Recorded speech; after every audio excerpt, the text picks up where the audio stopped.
देखिए, आज PWD, R&B, PMGSY और रूरल डेवलपमेंट की रिव्यू मीटिंग थी। हमारा जो फाइनेंशियल ईयर है, जो हमारा प्लान जो हमने बनाए थे खासकर मार्च अप्रैल के महीने में, और उनकी जो सेंक्शंस आई हैं, चाहे वो रजौरी कॉन्स्टिट्यूंसी की 9 रोडें जो हैं वो पीएमजीएसवाई में आई। उसके बाद जो सिटीज़ एंड टाउन्स में हमारी 41 जो रोड्स हमने भेजी थी वो भी सेंक्शंस होके आई और उनका टेंडर भी लग चुका है। उसके बाद जो रूरल डेवलपमेंट में हमारे जो एसबीएम स्कीम के तहत जो सीएससी सेंटर थे, जो टॉयलेट कम्प्लेक्स थे, वो भी लगभग हमारे रजौरी कॉन्स्टिट्यूंसी के 32 हमने भेजे थे, जिसमें से अभी 20-21 के टेंडर लग चुके हैं। ये सारे जो काम थे और उसमें उनका आज रिव्यू मीटिंग थी और उसमें मैंने डिपार्टमेंट को डायरेक्शन दी है कि जल्दी से टेंडरिंग प्रोसेस को कंप्लीट करके काम की क्वालिटी के साथ कोई कंप्रोमाइज़ नहीं होना चाहिए, और ताकि ये काम को टाइम बाउंड मैनर में कंप्लीट किया जाए और इसकी टेंडरिंग करके जल्दी से जल्दी काम कंप्लीट करें ताकि लोगों को फ़ायदा हो सके। देखिए, मैं छोटी सियासत में जाना नहीं चाहता, और ये बात अब इस पे मैं क्या टिप्पणी करूं कि वो लोग हिसाब पूछते हैं जो लोग 10 साल खुद पावर में रहे, और उनके जो किए हुए पाप हैं उनको धोने में टाइम तो लगेगा। वो कहते हैं हमने इतना विकास किया, हमने इतनी डेवलपमेंट कराई म्युनिसिपल काउंसिल में 5 साल में कि 6 महीने में ही सारी बह गई।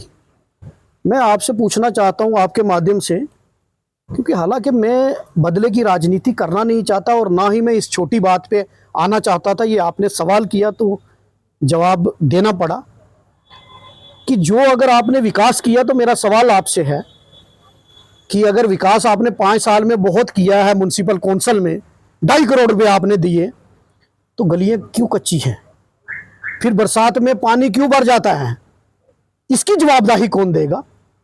अगर आपने बड़ी तरक्की की, अगर आपने काउंसिल में अपने लोगों को, अपने रिश्तेदारों को मोबिलाइज नहीं किया होता, तो वार्ड नंबर 4 की सड़क की हालत ऐसी नहीं होती कि 6 महीने में जंगले उतर जाते। पानी अगर आईटीआई रोड में बढ़ रहा है तो जिम्मेदारी 5 साल म्युनिसिपल काउंसिल आपके हाथ में थी, 10 साल से 15 से 24 तक सरकार आपकी थी। मेरा आपसे सवाल है कि अगर एक मकान बनने में 5 साल लगते हैं तो 5 साल के बाद ही तो नहीं रेनोवेशन होती?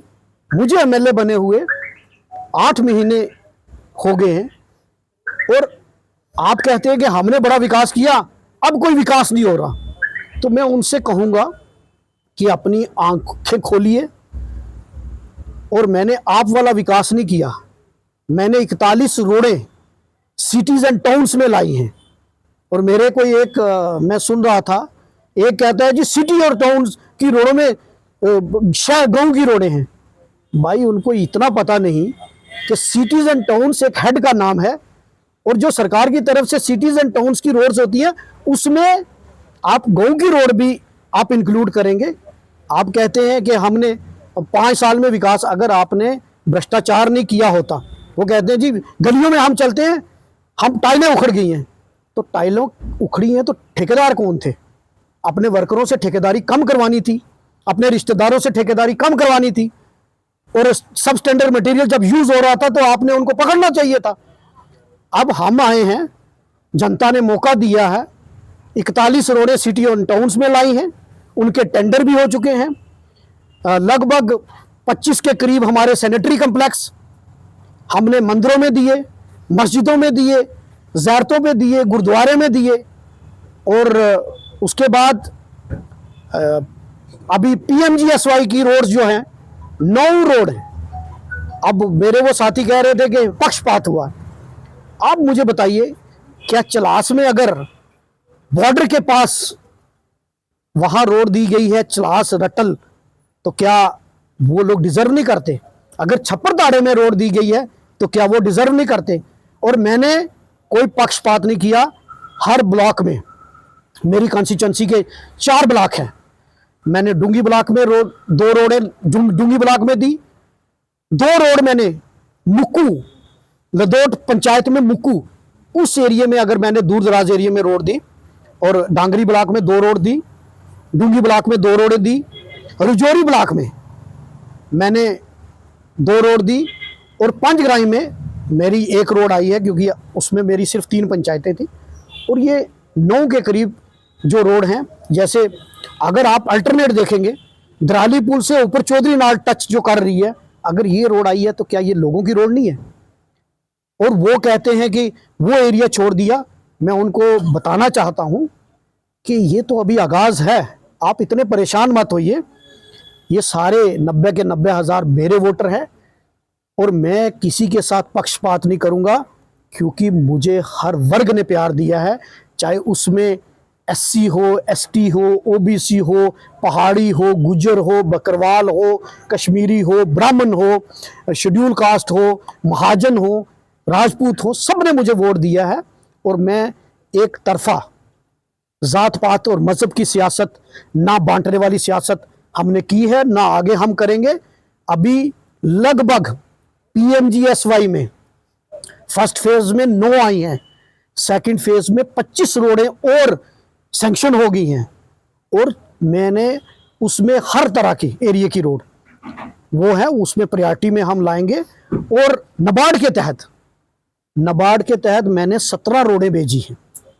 यूटी कपेक्स में मैंने 29, और जो एमएलए का एक 50 करोड़ का प्रोजेक्ट चीफ मिनिस्टर साहब ने बोला था, उसमें मैंने 108 रोड, और जिसमें ब्रिजेज हैं, जो हमारे एक सिटी में एक ब्रिज यहाँ कनेक्ट कर रहा है जो न्यू बस स्टैंड को, एक वो, दूसरा चढ़ान और सनकारी का ब्रिज, उसका डीपीआर तैयार हो गया है, तीसरा जो अड़गी से सगोट वो ब्रिज मैंने रखा है, क्योंकि उन लोगों की लॉन्ग पेंडिंग डिमांड थी कि हमें ब्रिज की जरूरत है। फिर बलजराला में जो अड़गी और बलजराला प्योबंद वहाँ का ब्रिज जो है, वो मैंने एक ब्रिज अभी हमने प्लान में रखा है। फिर हमने अगराती साउथ दनवा में मैंने एक ब्रिज वहाँ रखा है। तो इसलिए हमने पक्षपात नहीं किया। हाँ, जो आपकी नलायकियाँ और आपके जो रुके हुए काम थे, चाहे वो हैमिल्टन ब्रिज का काम हो, चाहे वो वेदांता आश्रम का ब्रिज हो, या बेला ब्रिज की अप्रोचेस, वो मैंने टेकअप किया। और जो अंदरोला ब्रिज जो था, उसका भी कितनी देर से मैंने 5 साल से देख रहा था कि वो एक तरफ से कंप्लीट और दूसरी तरफ से वो उसके लिए हेलीकॉप्टर की ज़रूरत थी, और कितने लोग का एक्सीडेंट हुए। वो ब्रिज भी इस बार, उसका भी 1 करोड़ 93 लाख रुपया मैंने वहाँ से हमने सैंक्शन करा के लाया, उसका भी टेंडर लग जाएगा। अभी मैं आज रिव्यू मीटिंग हमने जो ली, जो ये बंडाले मांग का ब्रिज, पहले भी मैंने मीडिया से बात की थी, उसका भी टेंडर लग चुका है, बहुत जल्द ये काम स्टार्ट होंगे। मैं आपके माध्यम से एक ही बात कहना चाहता हूं कि पॉजिटिव सियासत कीजिए। मतलब आप आपके जहां बीजेपी के लोग जीते हैं एमएलए, उनसे भी पूछिए वहां भी कोई रोड का काम स्टार्ट हुआ कि नहीं हुआ। और जो शहर की बात आप कर रहे हैं, आप जो ये अभी एयरफील्ड के साथ में जो ये ब्यूटिफिकेशन वाला ये फुटपाथ बन रहा है, सबसे पहले हमने इसका काम स्टार्ट करवाया, और अब इसमें और पैसा हमने दिया है लगभग 1 करोड़, ताकि ये पूरा एक रोड खुल जाए और एक रास्ता बन जाए, एक शहर को ब्यूटीफाई भी करें। बाकी डाक बंगले का जहां हम खड़े हैं, आपकी 10 साल सरकार रही, आपने कुछ नहीं किया। पार्टनरशिप की होगी कहीं, बाकी कुछ नहीं किया। लेकिन हम यहाँ भी एक डीपीआर बनाई है, यहाँ भी एक सर्किट हाउस बनाने का एक प्रपोजल हमने बनाया है। थोड़ा सब्र कीजिए, हम जवाब देंगे। जनता के जवाबों से हम भागने वाले नहीं हैं, जवाब देंगे। लेकिन मैं ये कहूँगा कि भ्रष्टाचार नहीं होगा, काम ज़मीनी सतह पर होगा, और उसकी अकाउंटेबिलिटी होगी, और जो काम हम स्टार्ट करेंगे उसको कंप्लीट करेंगे।